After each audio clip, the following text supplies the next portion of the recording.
This is, of course, the final Thanksgiving for Barack Obama as president. Tonight, we'll look back at his performance in the area of national security. We have Fox team coverage. Catherine Herridge examines why the president has not been able to keep one of his first promises to close down the terrorist prison at Guantanamo Bay. But first up, Chief Washington correspondent James Rosen at the White House tonight with a look at how history may judge the commander-in-chief on his efforts to counter the terrorist threat.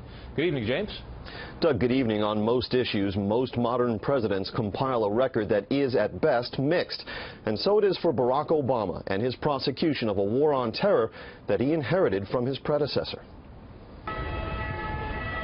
After 3 teams of ISIS terrorists killed 130 people in and around Paris 1 year ago, President Obama underscored the constraints on him and other Western leaders. When you're talking about the ability of a handful of people with not wildly sophisticated military equipment, weapons, who are willing to die, they can kill a lot of people.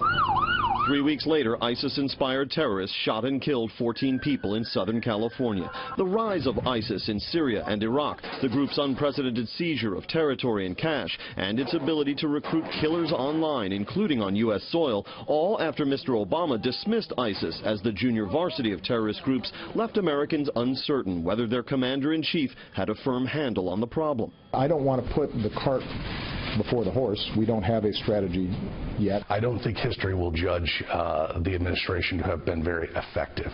We've seen the unraveling of the region, whether it's Libya or Yemen or Syria and Iraq.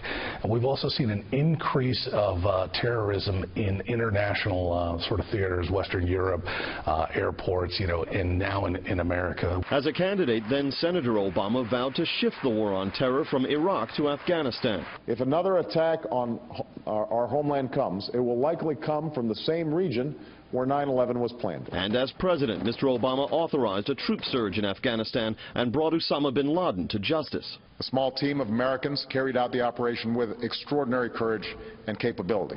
But the Arab Spring and the Syrian civil war gave rise, according to the Rand Corporation, to a 58% increase in the formation of Islamist terror groups, a term the president refused even to use, even as he touted his success in rolling back ISIS. And in both Iraq and Syria, ISIL has not been able to reclaim any significant territory that they have lost.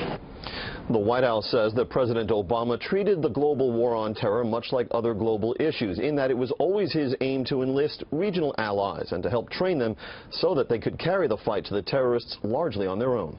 Doug? James Rosen on the North Lawn tonight. Thank you, James.